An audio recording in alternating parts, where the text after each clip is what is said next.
હવે આપણે જોઈએ જડત્વની ચાક માત્રાને લગતા લંબ અને સમાંતર અક્ષોના પ્રમેયો.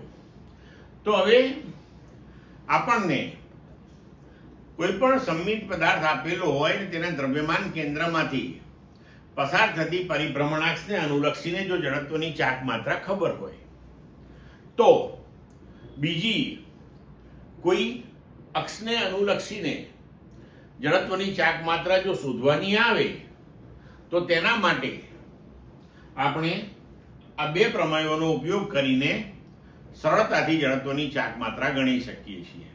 અને આપણે આગળ ઉપર આ સમજી ને પછી અમુક ઉદાહરણો લઈને ડિટેલમાં સમજીશું આ વસ્તુને. પહેલા આપણે પ્રમેયો જોઈ લઈએ. પહેલા જોઈએ લંબ અક્ષોનો પ્રમેય. હવે લંબ અક્ષોનો પ્રમેય જે છે એ કોઈ સમતલીય પદાર્થ હોય તેને જ લાગુ પાડી શકાય છે, જેને અંગ્રેજીમાં લેમિના કહે છે.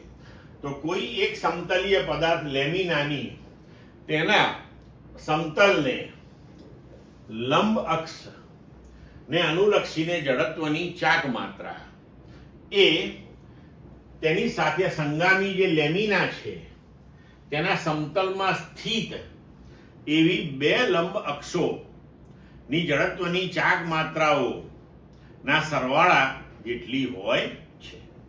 હવે આ જે સ્ટેટમેન્ટ છે એને આપણે સમીકરણથી સમજીએ.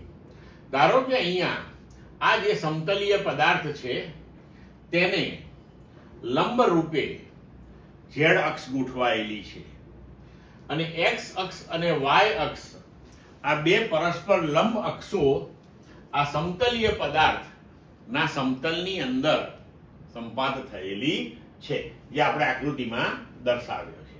બરોબર છે.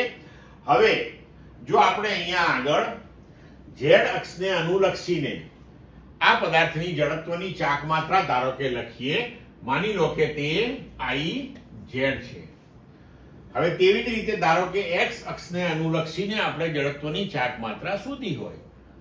ધારો કે એ જડત્વની ચાક માત્રા છે આઈ એક્સ અને વાય અક્ષને અનુલક્ષીને જડત્વની ચાક માત્રા ધારો કે આઈ વાય છે.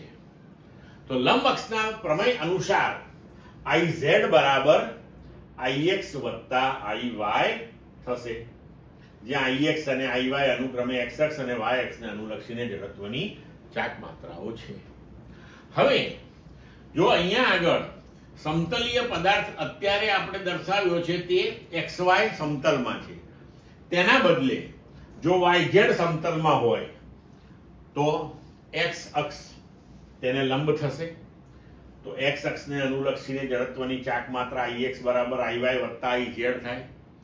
તેવી જ રીતે જો સમતલીય પદાર્થ એક્સ ઝેડ સમતલમાં હોય તો આઈ વાય બરાબર આઈ એક્સ વત્તા આઈ ઝેડ થાય.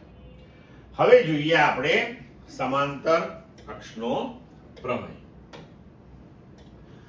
તો સમાંતર અક્ષનો પ્રમેય જે છે શું કહે છે કે કોઈ અક્ષને અનુલક્ષીને પદાર્થની જડત્વની ચાક માત્રા એ પદાર્થના દ્રવ્યમાન કેન્દ્રમાંથી પસાર થતી સમાંતર એવી પરિભ્રમણાક્ષને અનુલક્ષીને જડત્વની ચાક માત્રા અને પદાર્થના દ્રવ્યમાન અને બે અક્ષો વચ્ચેના લંબ અંતરના વર્ગના ગુણાકાર ના સરવાળા બરાબર હોય છે. હવે આ જે સ્ટેટમેન્ટ છે, જે કથન છે, એને આપણે સરળતાથી સમજવાનો પ્રયત્ન કરીએ.